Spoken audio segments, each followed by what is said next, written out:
Muito obrigado por escolher o Ministério de Vídeo e Áudio do Templo Batista Maranata. Depois de ouvir esta mensagem, visite o nosso site www.tbm.org.br. Nossa igreja oferece discipulado cristão, instituto bíblico e muitas oportunidades para o seu crescimento espiritual.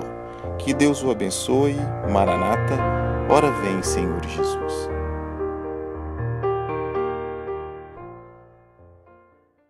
Nós vamos usar o mesmo texto nesta noite que usamos nesta manhã, 1 Pedro 2:21. Só que nesta manhã nós falamos de imitadores de Jesus, seu amor. E hoje à noite nós vamos falar sobre sermos imitadores de Jesus, agora na sua humildade.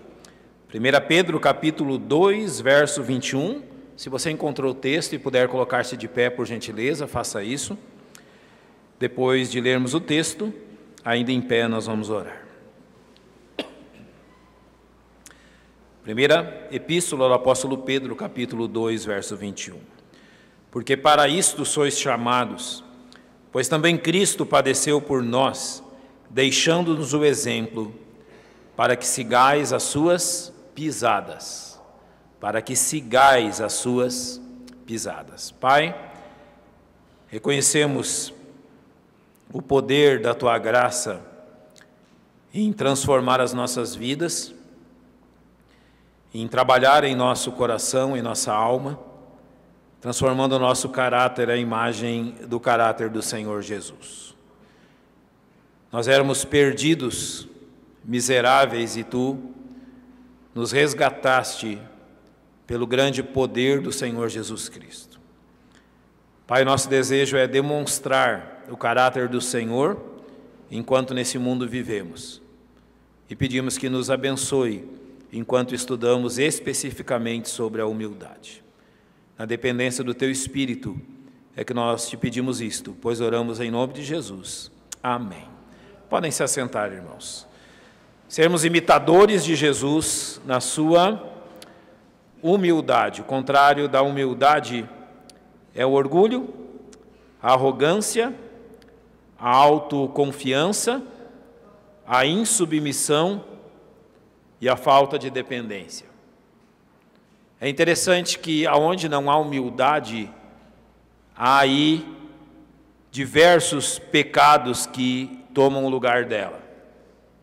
É um fruto, é um aspecto do que Deus está transformando o nosso caráter, humildade.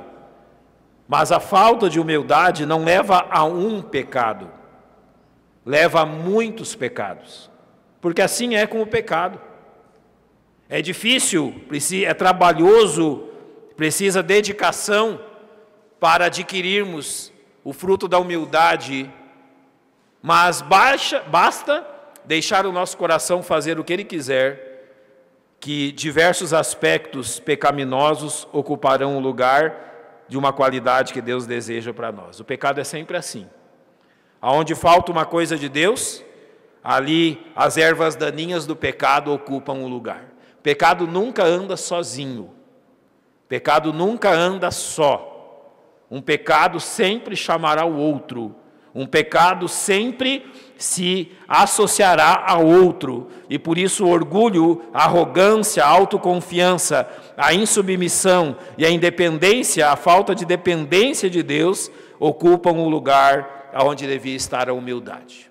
Você já prestou atenção quantos problemas nós temos por causa desses pecados? Quantos problemas o orgulho e a arrogância nos causam?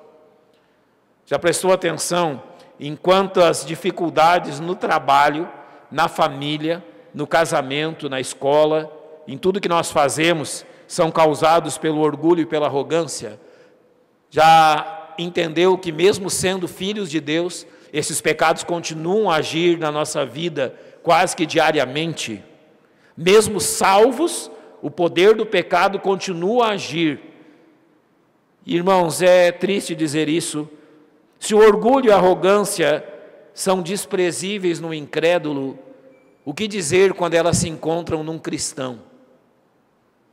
Se o orgulho e a arrogância são feios, atitudes feias, quando nós vemos um incrédulo ser arrogante, orgulhoso. Agora, o que dizer quando nós vemos orgulho e arrogância num filho de Deus? Além de não ser algo belo de ser visto, ainda é um desserviço à causa de Cristo e ao seu nome. Quantas vezes o nome de Cristo tem sido envergonhado porque os seus filhos demonstram orgulho e arrogância? Ao invés disso, a palavra de Deus nos chama a andarmos nas pisadas do Senhor, andarmos nas pisadas de Cristo, e é isso que nós vamos ver nesta noite. Observar em Cristo esta humildade em ação, observar em Cristo essa humildade trabalhando, agindo. Nada é melhor para o aprendizado do que observarmos questões concretas, exemplos concretos, ou seja, não vamos trabalhar com teorias, mas com exemplos claros do que Jesus fez. Certa vez, falando disso para um homem, a resposta dele para mim, era um filho de Deus, um crente, ele respondeu da seguinte: sim, é verdade, este era Jesus, eu sou eu. Sim, é claro, não precisa me explicar isso. Mas se Jesus Cristo fez, Ele concedeu a nós o poder de fazermos o mesmo, senão não haveria sentido em dizer-nos para andar nas suas pisadas. Jesus Cristo tem nos dado o poder, pela presença do seu Espírito Santo em nós, de termos as mesmas atitudes, de vencermos o nosso orgulho e de demonstrarmos a humildade que foi vista na vida dele.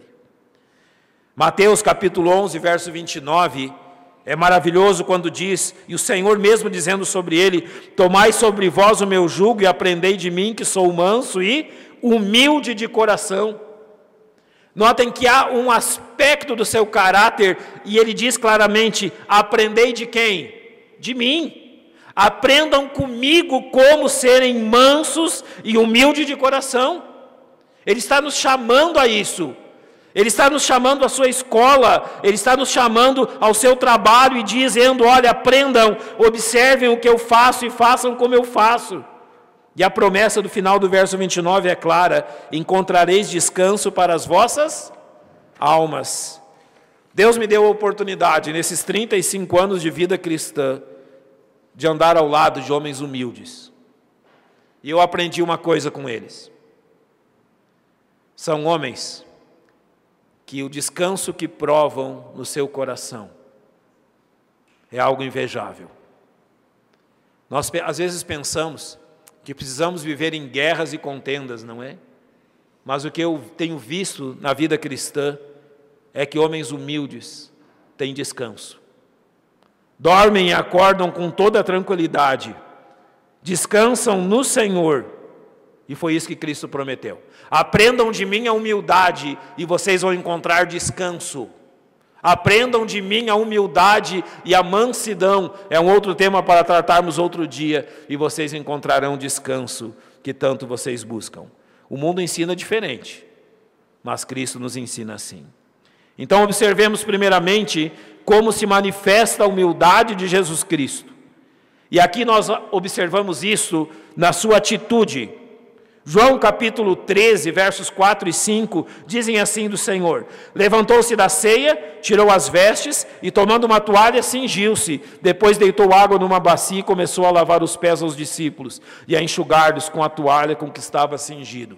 Lavar aos pés dos outros era trabalho dos mais baixos serviçais das casas daqueles dias. Quando seus senhores, então, haviam os banhos públicos, haviam as formas que eles usavam para a sua higiene, mas após os banhos que eles tomavam, quando eles saíam pelas ruas, normalmente os lugares que estão sendo descritos aqui são lugares com muito pó, perto de desertos, de lugares áridos, então isso acumulava pó nos pés. Havia um empregado daqueles senhores que estava à porta com a água e a toalha, esperando que o senhor retornasse para casa para humildemente lavar os pés do seu senhor. Eles estavam acostumados com essa imagem. Senhores chegando em suas casas e tendo os pés lavados por outras pessoas, por serviçais deles. Agora imagina a reação deles quando Jesus faz isso. Eles andaram 3 anos e meio aos pés do Senhor Jesus. Mas no final da jornada, Jesus dá para eles uma lição incrível. É eu que lavo os pés de vocês. Se alguém aqui serve, é eu que sirvo vocês. Ele faz o trabalho que eles sabiam que apenas os servos mais humildes faziam. Jesus, ele não estava no lugar de um servo humilde nessa questão, nós vamos já ver em Filipenses isso. Mas a humildade estava no coração dele. Jesus não teve problemas com isso. Você já teve numa circunstância onde alguém lhe pediu para fazer algo, ou no seu trabalho, lhe mandaram fazer algo, e eu já vi muitas pessoas reagindo assim: quem? Eu? Eu já vi muitas vezes isso. Você sabe com quem você está falando? Você está dizendo para mim fazer isso? Quando eu observo as pessoas fazendo isso, não é preciso observar muito para descobrir o que elas pensam de si mesmas. Não é preciso observar muito para notar como elas têm a si mesmos em grande monta. Agora observe o que diz Filipenses 2, falando do Senhor Jesus Cristo. De sorte que haja em vós o mesmo sentimento que houve também em Cristo Jesus, que sendo em forma de Deus não teve por usurpação ser igual a Deus, mas fez a si mesmo de nenhuma reputação, tomando a forma de servo, fazendo-se semelhante aos homens, e achado na forma de homem, humilhou-se a si mesmo, sendo obediente até a morte e morte de cruz. Eu ouço muito falar da escada do sucesso, e tem muita gente que ensina como que é a escada para você ter sucesso na vida. E aqui nesse texto, o que nós vemos exatamente é a escada do sucesso aos olhos do Senhor Jesus. Eu vou exemplificar isso da seguinte forma. Normalmente a escada do sucesso que os homens nos ensinam é qual? Nós estamos aqui numa base onde há uma multidão de pessoas. Então elas nos ensinam que nós temos que nos erguer acima da grande maioria das pessoas. Nós temos que subir uma escada que nos conduz cada vez mais para o alto da pirâmide. E assim nós vamos ter sucesso e assim nós vamos ser alguém na vida. Isso é o ensino do mundo. Mas agora preste atenção nesse texto, o que Jesus ensinou sobre isso. Que ele, sendo em forma de Deus, depois dele não tem mais ninguém. Ele ocupa o topo de tudo. Não há ninguém semelhante a ele. Jesus saiu do lugar mais alto, onde não existe lugar mais alto. Não há lugares acima do trono dele para se subir. E foi de lá que ele saiu, sendo em forma de Deus, não teve por usurpação ser igual a Deus, ele não levou em conta isso. Ele não levou em conta a posição dele, nem o lugar que ele ocupava, mas preste atenção. Mas fez a si mesmo de nenhuma reputação, tomando a forma de servo. A escada do sucesso de Jesus conduz para onde? Para baixo. Ele era Deus, ele é Deus, ocupa a posição de Deus, mas ele se torna um servo, faz-se semelhante aos homens, e achado na forma de um homem humilhado, ele desceu mais, e ele diz então, que ele humilhou-se a si mesmo, sendo obediente até a morte, morte de cruz. Jesus vai ao fundo do poço, podemos dizer assim, e lá ele se torna um homem, um servo, um condenado, e um homem morto na cruz. Foi assim que Jesus demonstrou a sua grandeza. A escada do sucesso dele conduz para baixo, não para cima. Se nós queremos entender humildade, é preciso que em primeiro lugar entendamos isso. Que a humildade dele levou do maior posto ao posto mais humilhante. Se você observar o restante do texto, vai dizer que por causa disso, Deus lhe deu um nome que está acima de todo nome. Quando você lê o Evangelho de Lucas, Jesus só é chamado de Senhor após a sua ressurreição. Foi ao ir ao fundo do poço que ele recebe o nome de Senhor. Isso é humildade. Ele fez isso por nós e ele assumiu essa posição por nós. Em segundo lugar, em João capítulo 8, verso 50 diz: eu, porém, não busco a minha glória a quem a busque e julgue. Claramente, o Senhor demonstrou em todos os aspectos e nos dias do seu ministério que ele veio buscar a glória do Pai, e ele não deixava nenhum espaço disponível para buscar glória para si mesmo. A humildade dele não somente é demonstrada no que ele fez por nós, mas na atitude dele para com Deus. Ele jamais buscou a sua própria glória. Em terceiro lugar, ele evitou a notoriedade e o louvor dos homens. Isaías diz algo incrível sobre Jesus: ele não clamará, não se exaltará, nem fará ouvir a sua voz na praça. Muitos professos seguidores de Jesus naquele tempo cortejavam a fama e a notoriedade. Sabe o que Jesus fez? Em todo o tempo evitou. Jesus não precisava disso. Ele não precisava do elogio das pessoas e nem de partidos que o defendessem. Mas em Marcos 10, que nós lemos no início do culto, mostra que os discípulos tiveram grande dificuldade com isso. Tanto que Tiago e João vinham disputando quem entre eles seria o maior. Eles queriam um lugar, que o Senhor concedesse um lugar na glória dele, para que ele se assentasse em um à sua direita e outro à sua esquerda. É interessante isso. Eles andaram ao lado do homem mais humilde de todos os tempos. Mas o orgulho é um pecado tão terrível, que mesmo do lado do homem mais humilde que já existiu, aqueles homens conseguem demonstrar orgulho. O pecado é algo inacreditável. Você está servindo a Deus, você está próximo a Deus, e o pecado do orgulho não te deixa. Você está vendo Deus agindo, e o pecado do orgulho não te deixa lugar. É interessante que Jesus sempre agiu contra isso, como Marcos cita no seu primeiro capítulo. Curou muitos que se achavam enfermos de diversas enfermidades, expulsou muitos demônios, porém não deixava falar os demônios, porque o conheciam. Sabe o que Jesus estava fazendo aqui? Ele não queria que a sua fama se alastrasse pela boca de demônios. Ele não permitiu isso. E notem o que diz a partir do verso 40. E aproximou-se dele um leproso, que rogando-lhe, pondo-se de joelhos diante dele, lhe dizia: se queres, bem podes limpar-me. E Jesus, movido de grande compaixão, estendeu a mão, tocou e disse-lhe: quero ser limpo. E tendo ele dito isso, logo a lepra desapareceu e ficou limpo. E advertindo severamente, logo despediu e disse-lhe: olha, não digas nada a ninguém, porém vai, mostre ao teu sacerdote, oferece pela tua purificação o que Moisés determinou para lhes servir de testemunho. É isso que Jesus fazia. Ele não publicava as suas ações. Ele não buscava notoriedade, nem popularidade, nem fama. Jesus agia humildemente. Há mais um aspecto nisso que Jesus realizava, e esse me chama muitíssimo a atenção.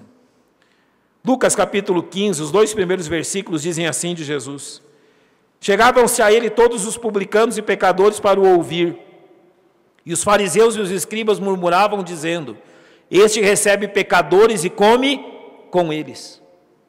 É interessante isso. Eles tinham todo um intrincado sistema social que afastava essas pessoas.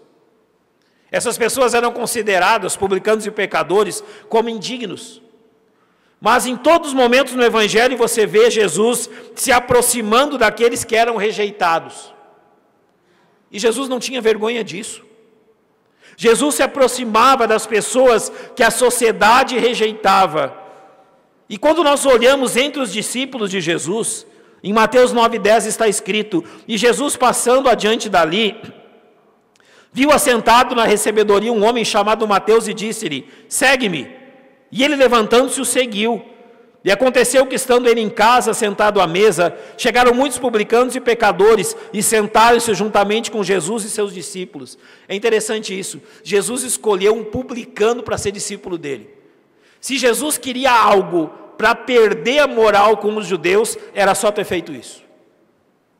Se Jesus queria algo para não ser respeitado pelos fariseus, pelos judeus de forma geral, era só buscar um publicano para andar atrás dele.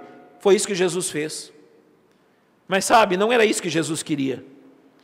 Quando Jesus chamou Mateus, Jesus encheu de esperança o coração de muita gente.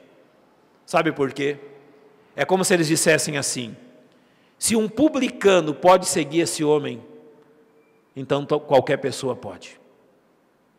Jesus abriu a porta para todo mundo. Jesus abriu a porta para todos os homens.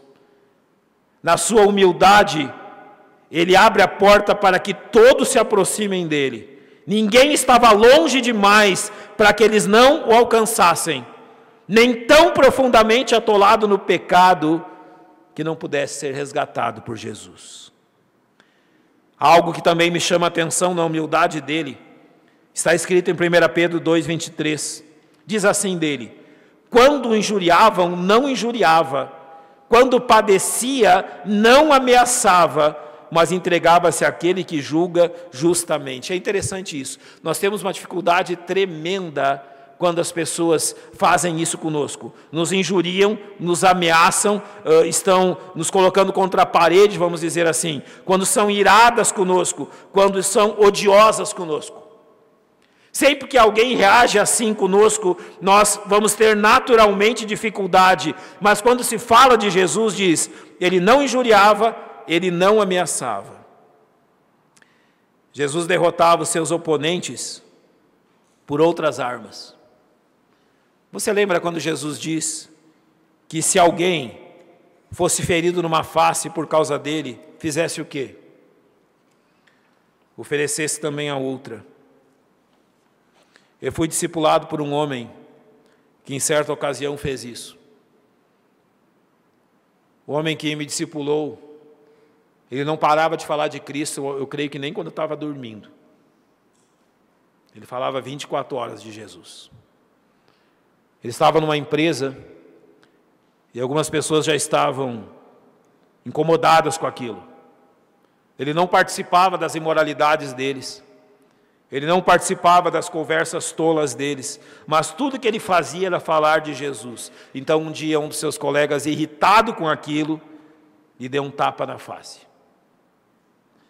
E ele voltou-se com muita calma, aquele homem disse: se é por causa do meu Cristo que você fez isso, então aqui está outra. Mas eu não vou parar de falar daquele que me salvou. Onde ele aprendeu isso? Aprendeu com Cristo e aprendeu com as atitudes do Senhor Jesus. Jesus sempre buscou a glória de Deus e o bem dos homens, jamais o seu interesse, e isso a um custo de grande sacrifício, sofrimento e vergonha. Eu creio que muitos de vocês já assistiram. Alguns dos filmes saiu como um título Ponte de Sangue, outros saíram falando sobre a coragem, mas era sobre aqueles missionários que foram mortos pelos índios Aucas no Equador. Uma das coisas que me chamou a atenção no testemunho das esposas que perderam seus maridos é que aqueles homens usavam armas para a sua defesa de animais perigosos na selva, mas que quando foram atacados com flechas e bordunas, que elas tinham plena certeza que nenhum deles responderia com uma arma de fogo ao ataque daqueles índios, que eles prefeririam morrer ao ferir qualquer deles. Aonde eles aprenderam isso? Com o homem mais humilde que já pisou nesse mundo. Então, 1 Pedro 5,6 diz: humilhai-vos, pois, debaixo da potente mão de Deus, para que ao seu tempo vos exalte. Essa é a nossa realidade. É interessante nós observarmos agora, e o nosso desejo é esse, aprender de Cristo. Então entendermos como os discípulos de Jesus aprenderam a humildade. E é preciso agora nós olharmos para esses discípulos e entendermos as semelhanças que há entre eles e nós. Primeiro, o orgulho era muito evidente nos discípulos de Jesus e na busca deles por reconhecimento e grandeza. Notem que Marcos, no seu capítulo 9, diz: chegou a Cafarnaum e entrando em casa perguntou-lhes: que estáveis discutindo entre vós pelo caminho? Mas eles calaram-se, porque pelo caminho tinham disputado entre si qual era o maior. Irmãos, os discípulos que seguiram Jesus e os apóstolos que foram escolhidos entre os discípulos não tinham nada diferente daquilo que nós também somos. Eram idênticos a nós, semelhantes a nós. Eles estavam seguindo o próprio Deus, e enquanto seguiam a Deus, eles disputavam quem cantava melhor, quem pregava melhor, quem tocava melhor. Não tem diferença. Somos iguais a eles. A mesma natureza pecaminosa que agia neles, age em nós. Eles recebiam um treinamento intensivo de Jesus, o maior exemplo de humildade e de disposição para servir. Mas em meio a esta aula sobre humildade, eles encontram-se envolvidos numa disputa sobre quem era o maior. Jesus sabia como tratar dessa questão, e é importante nós observarmos como Jesus fez isso. No verso 35 ele diz: e ele, assentando-se, chamou os 12 e disse-lhes: se alguém quiser ser o primeiro, será o derradeiro de todos e servo de todos. Notem que agora Jesus vai começar a ensiná-los como a humildade chega a um coração de alguém que nasceu de novo. Todo o problema que nós falamos no início, em Marcos capítulo 10, versos 35 a 37, abrangiam Tiago e João. E o pedido para se assentarem, um à direita e outro à esquerda de Cristo. É importante observar esse pedido de Tiago e João. Parece que eles estavam concordando sobre a importância que eles tinham acima dos outros discípulos. Só faltou uma coisa: fazer com que os outros 10 concordassem com os 2. Porque se eles consideravam que eles estavam acima em importância dos demais, com certeza os outros também compartilhavam do mesmo juízo sobre eles mesmos. É interessante dizer que Tiago e João definiram a grandeza como algo como um poder, como posição. E Jesus se tornou apenas uma forma de conquistar o objetivo de exaltação pessoal deles. Observe no verso 41, o que acontece com os outros 10. E os 10, tendo ouvido isso, começaram a indignar-se contra Tiago e João. Por que eles se indignaram? Porque o lugar que eles queriam, eles também desejavam. Eis o nosso problema. O nosso problema, irmãos, não é que nós temos aqui 1 ou 2 orgulhosos, eu e você. O nosso problema é que nós temos dezenas e dezenas de orgulhosos sentados nesses bancos.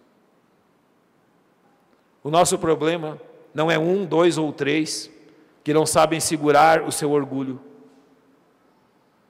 A igreja é composta, assim, de orgulhosos, de pessoas que têm que lutar com orgulho diariamente, o tempo todo, para não falar o que não deve, para não fazer o que não deve.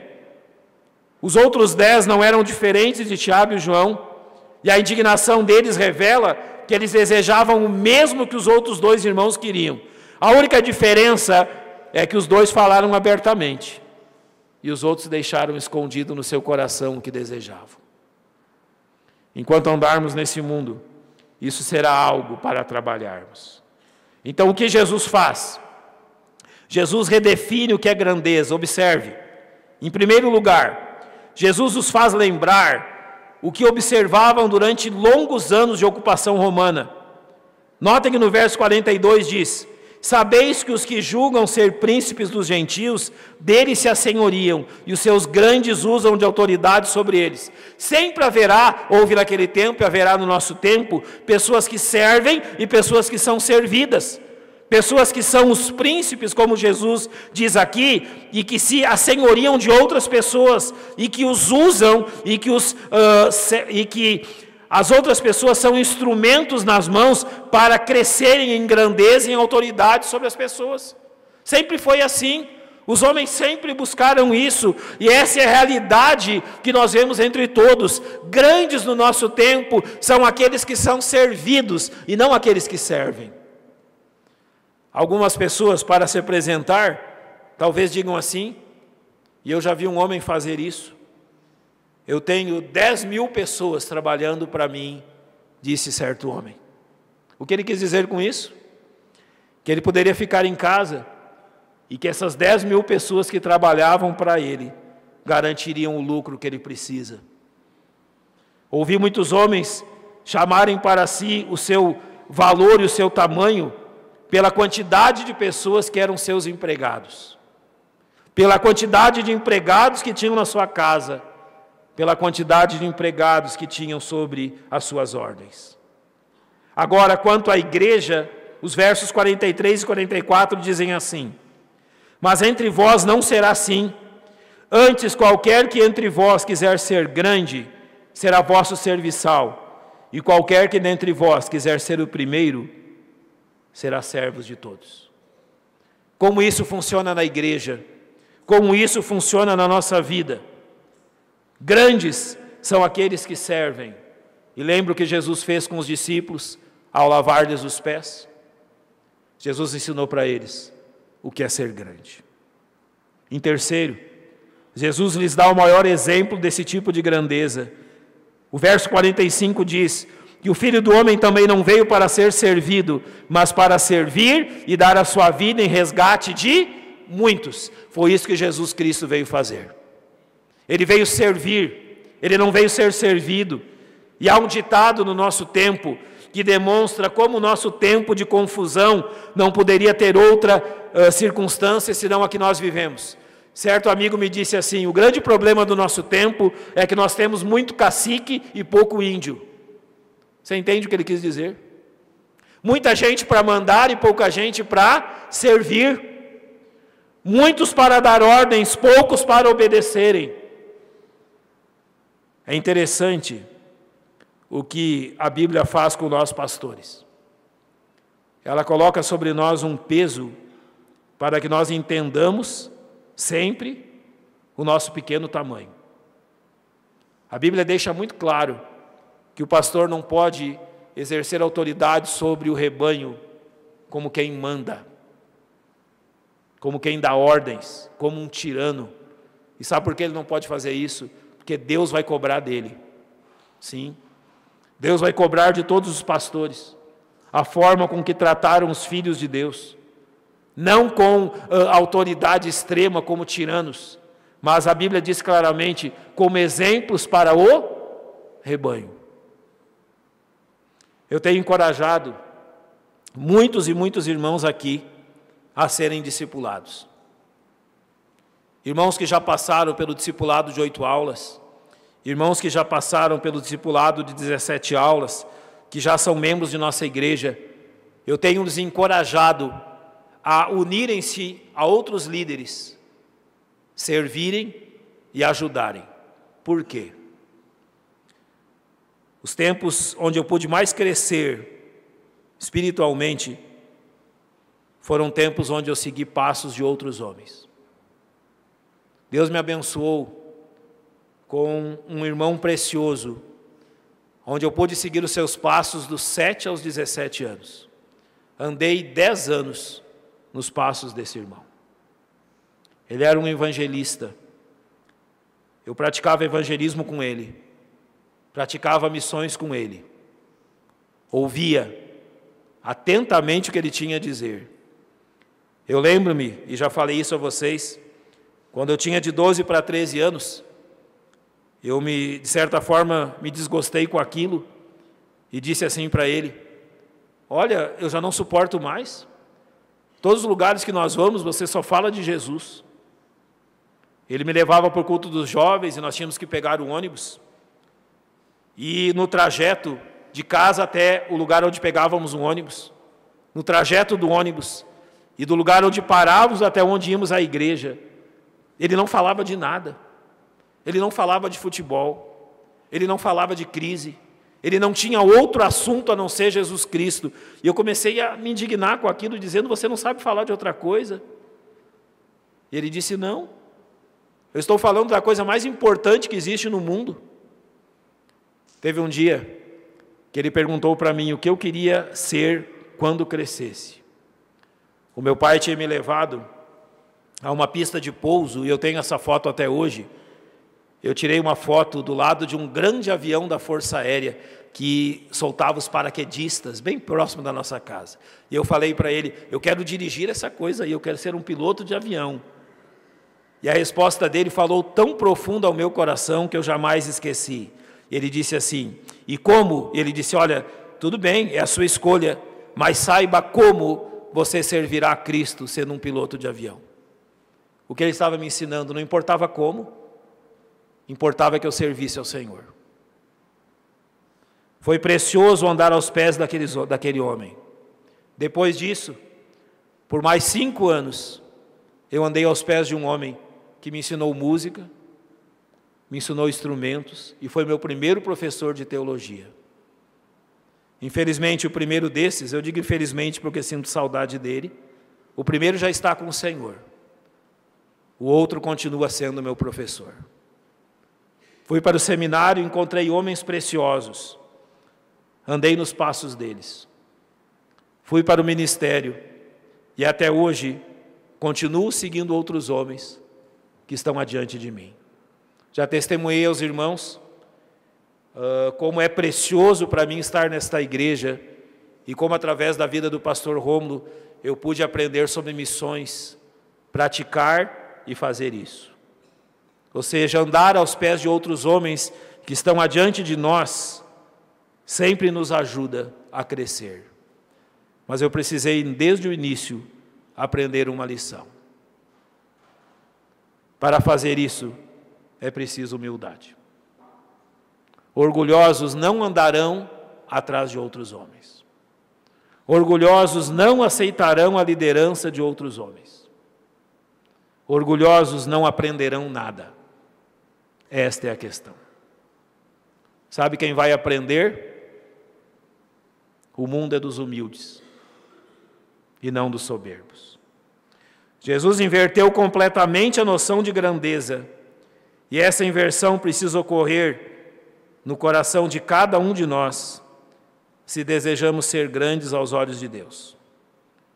Nós precisamos mudar nossas antigas e obstinadas ideias sobre grandeza e adotar a posição do Senhor Jesus sobre o que é ser grande.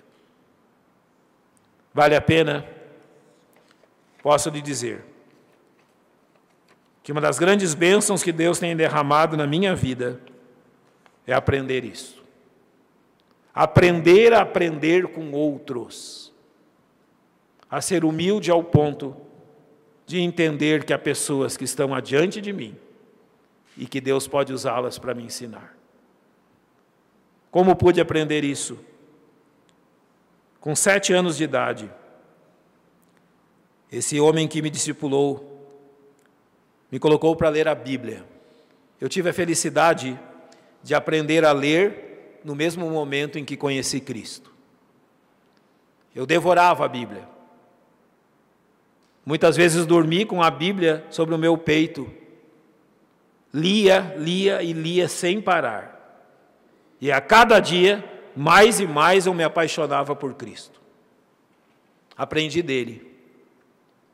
Ele é o nosso foco, irmãos. Ele é a nossa fonte. Você quer aprender humildade? Leia os evangelhos. Não há melhor caminho. Lendo os evangelhos, você aprenderá com Cristo qual é o caminho a ser seguido. Que Deus nos revista de humildade, assim como revestiu seu Filho. Nós só temos a ganhar com isso. Temos nada a perder. Nos tornaremos realmente grandes se aprendermos essa lição. Vamos fechar os nossos olhos, vamos orar.